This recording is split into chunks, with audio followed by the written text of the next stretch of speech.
Hi, and welcome to Ladies in Law. I'm Michaela. And I'm Allison. And this is the podcast where we talk about not losing your softness, how to be uniquely you, and also the intricacies of being female attorneys in a heavily male-dominated field. Today, we have an incredible guest. If you could introduce yourself. Hello, I'm Emily Pincin. I'm one of the founding partners of Kent Pincin. And so, can you tell us a little bit about what kind of work you do and your journey to getting there? Sure. So my partner and I do civil litigation on the plaintiff side only. We represent mostly employees in cases against their employers like disability discrimination, pregnancy discrimination, sex harassment. And we also do our fair share of personal injury and wrongful death cases as well. Have you always been in plaintiff work, and have you always done kind of the PI employment crossover? I have since working professionally in law school. So my mom was a court reporter for the County of LA my whole life. So I kind of grew up in a courtroom setting. I don't have any lawyers in my family, but it was always exciting going in there and seeing the district attorneys and public defenders represent their clients in trial, and I always loved that work. So I definitely knew I wanted to be a lawyer, and in law school I started clerking for a really well-regarded plaintiffs firm who did mostly employment and personal injury, and kind of just fell into it, absolutely loved it, and I've been in that field ever since. Did you ever want to do like criminal? Just from like experience I know, of being in the courtroom? Yeah, I did. And I also had like an unhealthy obsession with Legally Blonde growing up. Yeah. All of us. So yes, I totally did. I externed in undergrad at the district attorney's office, and then I did one summer in between undergrad and law school working for a private criminal defense attorney. And I enjoyed the work, but it wasn't quite as fulfilling as I'd hoped it would be. And so, I kind of found the happy medium of wanting to do litigation, but still finding like an area that I was very passionate about.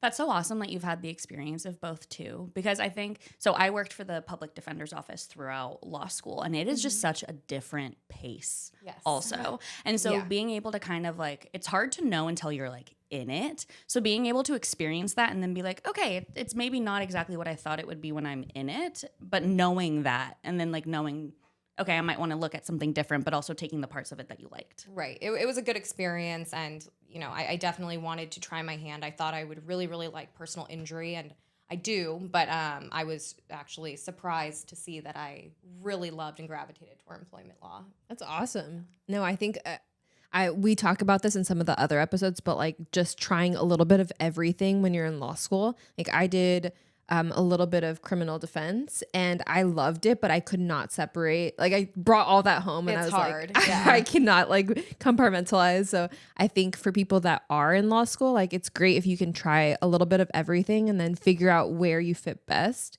and also like what aligns with your life. Because like you could love something, but it might be difficult if you have certain goals in life. So Yeah, absolutely. It can get heavy. yeah.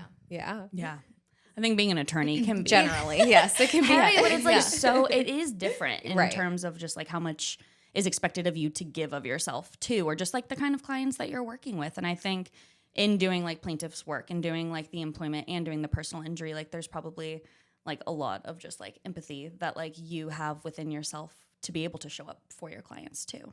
Yeah, you do. And, you guys talk about this all the time on your podcast, but a lot of what we do is just listening to our clients. And I don't think, when you're working for the state as a district attorney or, in criminal defense, you're not so much, working directly with the victims and those who were, actually harmed. And so it was a rewarding transition to be like, I am directly helping this individual who went through something so traumatic. And you do have to kind of, recondition your brain to be like, I need to be a better listener now, and not just focus so much on the law, and focus, on how this actually affected this real human being in front of me who needs help. Yeah. I love that. I think that's so important. And sometimes when someone's saying something, you're like, God, I just wish that was like everyone's mentality. Yeah. Or just like it doesn't sound like too complicated, but it's also not how a lot of people like choose to show up. Yeah. Yeah. I was gonna say, so you obviously you worked at a firm and then eventually you opened up a shop, but I'm curious, like, where did you, because they don't really teach you this in law school, but like where did you get the skills to like talk to people and like actually have them open up, because especially with employment cases, there's just so much that you have to unpack, and like especially like a first time consultation or intake. Where did you learn all those skills? Yeah, I think some people are born with it. I don't know that I necessarily was. It's definitely something you can learn. I'm not of the mindset that, this type of work or trial work or being a plaintiff's attorney is something that you're kind of born into. You can definitely work to make yourself better at certain things. And I will say that the firm I worked at throughout law school and after law school as an attorney, I really give a lot of credit to them to training and raising young attorneys. Whereas, some people go into big law, which is fine. It's, it's a very good experience for those people. But I often hear even some colleagues my own age who didn't get very much actual client-facing experience until very far on in their practice. Whereas even when I was a law clerk, I was working directly with clients. I was assisting with their discovery. I was doing intakes. And so, it really is kind of a practice makes perfect effort. And starting back then, as opposed to only when I started my own firm, it's very beneficial. I've been learning it for a long time. And even now, we get better every day at things that we do. So yeah, it's just kind of it's a practice. I love that. I think that's such a good mindset too. And that's exactly what you're talking about, where it's not that rigidity of like, well, this is just who I am. It's like, well, no, we're like an active participant in our life. And I think like one of my favorite things is like, I am a work in progress. Like I hope to be better every single day. And I can't just continue to stay the same. Like there's always room for improvement. And especially just like in the way that we show up for others and the way that we are showing up for ourselves. Yeah. And I think it's great when like, especially with, if you are clerking somewhere and they give you those opportunities, like it's huge, because then yes. And then you have someone like usually with you. So they're like correcting little things or catching and pointing out certain things you can do better, versus like waiting until you're like 10 years in practice. Totally. I actually have a funny story about that. When I first started clerking at the law firm I was at prior to opening up my own shop, they had asked me to do some sort of call with the expert on one of the cases I was working on. And I was so nervous. You're like, me? I was so nervous to call the expert. And this is so like silly looking back on it. But I was at my then boyfriend, my now fiance's house. And I was like, I have to call this guy, but I cannot have you listening to me. I'm really nervous to talk to him. So I stood in a closet to call this expert, because I just didn't want to sound dumb, or I didn't know how to really work with professionals at that point yet. And now, you're taking calls all over the place and whatever. So it really is, a work in progress. And I think that that's important. Being that you are, you're obviously younger, is that something that like a challenge you face when you are dealing with like experts or opposing counsel or even clients sometimes, where they might see a younger attorney and they're like, oh, you're the partner? Yes. You're the founding? Yeah. I mean, not so much. I don't get much pushback from experts. I mean, they're getting paid. I don't think they particularly care, but defense attorneys all the time. I think not even necessarily with our age, but also being female is, it can be unfortunately a hindrance when you're dealing with older, not even all the time male attorneys, but even female attorneys. Yeah. So it's, you do feel like you have to give and be just a little bit more, like you can be a great attorney, but you need to be a great attorney plus 5 points because you're not an older male. And so it is an ongoing challenge. And I even, today we'll have clients say, well, new clients, I want to talk to the lawyer. Well, I am the lawyer. I'm actually the partner. So you're going to be working directly with me. And, it's nice to work in an environment where you have either a partner or a law firm who supports you in that. And I remember at my prior firm, they were very good about it too. They were like, if you can't work with our female associates,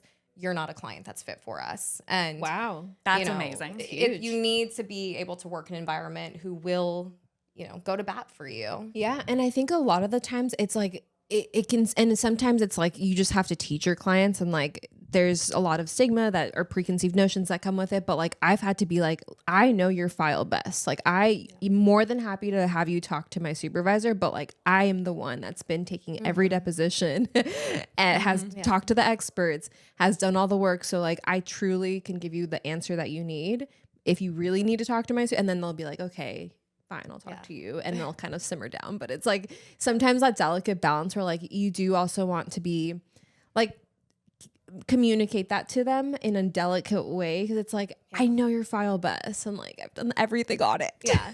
I mean, yeah, I've had that situation. Like, I can give you the partner. They're not going to know anything that you're asking them because they don't know who you are. I've been with you for years. Yeah. Do you, especially with like employment cases, do you have like a specific type that's your favorite? I don't know. Employment cases, I mean, I'm sure it's the same with PI, but they're all so factually different, and every client is so different that it's a unique experience every time. Even though you're like, oh, I've done 100 disability discrimination cases, there's always something slightly unique. I will say I do, as a woman, I do appreciate and enjoy representing pregnant women in pregnant disability cases, in sex harassment cases.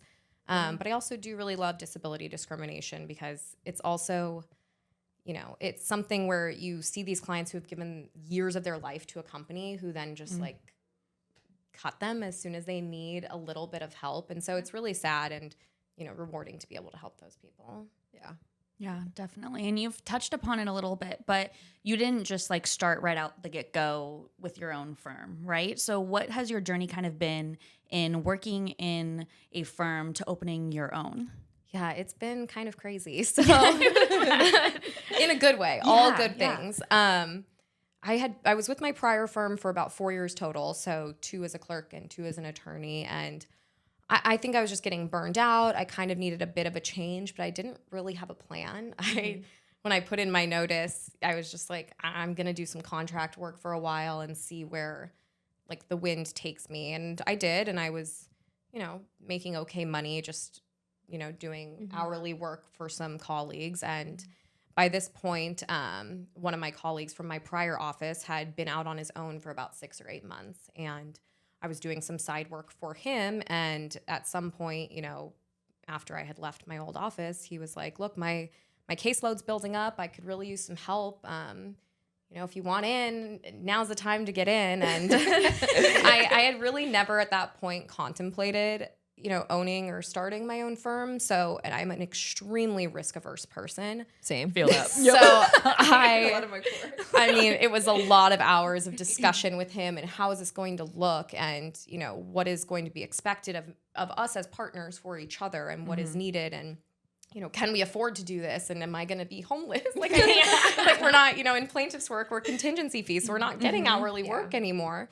So it was an interesting transition from, what I call a baby lawyer, which is, it is what it is. But from still being a baby lawyer, essentially, I was only 2 years into being a lawyer and a business owner. And it's been a really big mind shift that I didn't know I was going to have to take ever, let alone at this point in my career. But it's been very rewarding. And I think it has, taught me to kind of trust myself a little bit more and realize that I can do really hard things that are really scary and still be okay. I love that so much. No, it's terrifying. It's scary. I think one pattern that I've seen like throughout has been like a lot of the people that we interview and talk to that are female attorneys start their firm like 10 years later.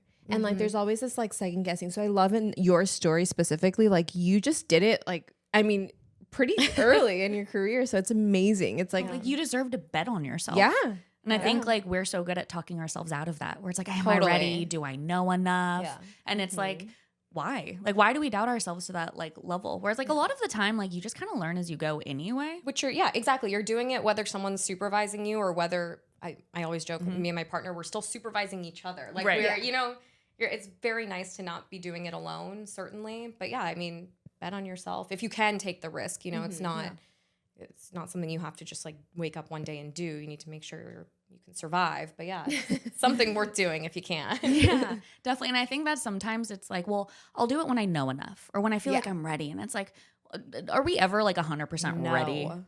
Yeah, there's always going to be, and there's never like a perfect time, because there's always going to be something. It's like, I'll do it after this, but then like the years just keep adding. The goalpost just keeps like moving. Then you're too deep. Yeah. But it's crazy because like I do, you hear about stories of people that open up a shop right after law school, and it's like they don't even have experience, and they still get cases. So it's like it's definitely doable. Yeah, it but is. I think it's just like this fear that we create, and we're like so nervous about, and we're like, will I fail? And the reality is like, if you don't take a chance, you'll never know. I mean, you might. I know. I had to become really comfortable with like, okay, what's the worst case scenario here? And I was like, worst case scenario is I don't make money, I run out of savings, and I have to work at another law firm. I know I'll get a job at another law firm. Right. You know, I'm not, there's plenty of jobs. So when I was finally like, okay, if that's truly the worst case scenario, then might as well do it. And you're like back where you started. Right, exactly. So no harm, no foul. Yeah. How was your day-to-day though? Like, because obviously when you're at a firm, it's like your day-to-day is just working on your cases. That's all you focus on. But like now with this new layer of business ownership, like how was your day-to-day different? Yeah, I mean, obviously you're still working on your cases, but then you're also doing your client acquisition, which is something, you know, I didn't really have to do at my last firm. And when you're not one of the larger firms spending millions of dollars a month on advertising, you really do have to find other ways to find clients, whether that just be going out there and trying to meet people in your community or figuring other cheaper ways to elicit cases. And so there's that aspect. And then there's also, you know, a business and accounting and administrative aspect that you just don't even think about, like applying for malpractice insurance and dealing with your own accounting for your cases. Like I always used to just say, this case settled, please pay tell me what the costs are and make the money go to who it's supposed to go to. And now, you know, I have to do that. And so it was definitely a shift, and you find yourself spending way more time on things that you're like, God, I didn't even know this existed, and I have to spend time doing it versus just being a lawyer. Not that being a lawyer isn't hard enough as it is. I know. Yeah. Research like how to do accounting. Yeah, totally. Accounting for dummies. QuickBooks. Yeah, literally. And like numbers, like isn't that like the running joke among like lawyers? Like, oh, I became lawyers because I didn't want to have to do math or like numbers. And now it's like, that's you. You're the accountant. I do like really wish that law school did some kind of like business overlap. Totally. Because it's like, I think if we felt a little bit more empowered with just knowledge, that we didn't have to like seek for ourselves, but just were taught. Can you imagine like a law school like course on just like business ownership? Well, it would help because it eliminates that one part of confusion. And, you know, I think a lot of people partner up where one person's like, okay, I'm going to be the managing partner and you're going to be the practice partner essentially. And we didn't want to divide our responsibilities like that. So we both had to kind of learn all of it, which I do think is helpful. But yeah, it would have been nice for at least one of us to not be completely like confused as to what's going on at the beginning. Totally. I'd be like, can you check my math? Yeah. I don't know if this is right. Yeah. It's in the calculator, but still, I don't know if I should trust it. 1 + 1. Yeah. Was it hard for you in terms of like who your partner is? Like, was it hard to be like, okay, like I trust you implicitly to like do this with you? You had worked with him in the past, right? So you could kind of have already had like a front row seat to how he like has championed women and stuff around too for like in choosing a partner. Like, did all of that kind of play into what made you feel most comfortable? Yeah, so we were really good friends at my prior firm, and this will like totally embarrass him, but I enjoyed watching him go. You know, when I started there, he was a younger attorney, and he was still kind of like going out to all the networking events, and you know, just being a young attorney. And then you know, he was married and had kids, and so I really got to watch him go through this like growing up phase.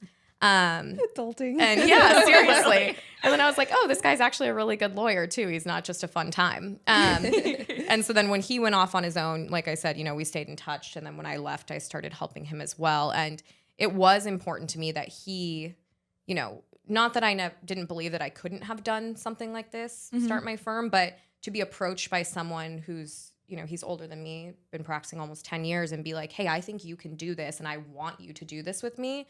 It's also a confidence boost. It's like, so it's not just me or someone else, my dad and my mom saying like, you're so smart. You could totally do this. Yeah. Set your mind to. Yeah. You know, it's someone who's seen my work product and knows how I perform, saying like, I think we can do this together. So that was really important. And, you know, as someone who wants a family someday, it was important to me that he does have a family, so he knows where our values will be first aligned. And then, you know, obviously the business is important, but family to me is really important. So I liked that too. Yeah, absolutely. And I think too, like something that you've said too is like surrounding yourself by people that like champion your voice and like uplift you and aren't just going to be like, oh, you sit back, I got this. Yeah. And it's like nice that you also had the opportunity to see that existed. Yeah, totally. And even now he's always like, go girl, like apply for these awards or go on these shows, you know, you should do this, and, you know, so it's really nice to have it hasn't stopped since we've started, you know. I think especially like it would have been so easy also for him to just be like, come be an associate or come work with me. But like the fact that he saw that and was like, no, like I want you to be my partner. Like that's so huge. Yeah. And you don't really see that. I mean, I think especially with the type of industry we're in, like, you know, people are very competitive. So when you do have someone like that on your team, it's like, it's so rewarding, I feel like. Yeah. So. And he absolutely could have done that. And, you know, it would have been more money for him. Yeah. And less for me. But yeah, it was, I guess we're blessed to have been working with each other for this long. Yeah. Yeah. Do you have any tips for people that kind of want to go down the same route? Like they want to partner up with someone, but like don't really know, like, how do you find a good fit? Like, were there certain traits you were looking for? Yeah, I mean, that's a hard question. And, you know, we're kind of seing that right now as we're looking to hire our first associate. Ooh, I know. It's very exciting. I know. First hire. So, and we're seeing that. We're like, you know, it's really hard to blindly go into, you know, these application processes or looking at people when we have nothing to, you know, base their performance on other than their resume. And so that's hard. And I would say to the extent possible, I think that everybody should know, you know, a potential partner on a personal level before getting into business with them, making sure that your values align on, you know, how are we going to deal with money? You know, it's an uncomfortable topic generally. And so you need to be able to be cool enough with someone to have those conversations, not just on a professional level, but on a personal level.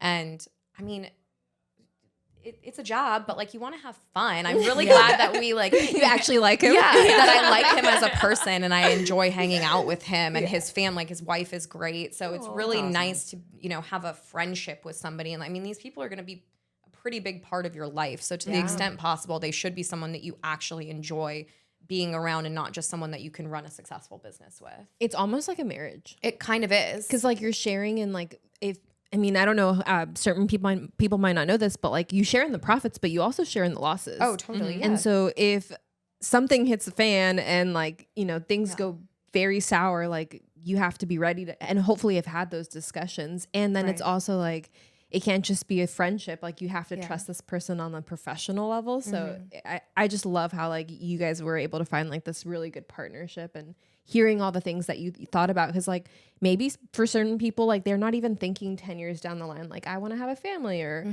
do X, Y, and Z. And then when those things come up, it's like, oh shoot, we never really talked about this. Right. Yeah. So. And you also have to kind of share ultimate goals. So we did have discussions, you know, okay, what do we want the firm to look like in 5 years? What do we want it to look like in 10 years? And, you know, we both had this agreement, like we don't want to be a mill firm. We don't want to take on thousands of low value cases and just kind of churn and burn. We wanted to, you know, give more attention to, you know, kind of select quality over quantity. And so you just have to make sure you're on the same page with things like that. Do you guys has it always been a dream of yours to like expand, or do you like how things are right now? I mean, we've always definitely wanted to expand, you know, have lawyers and, you know, open to the possibility of having future additional partners in the future. So that's always been, you know, the goal.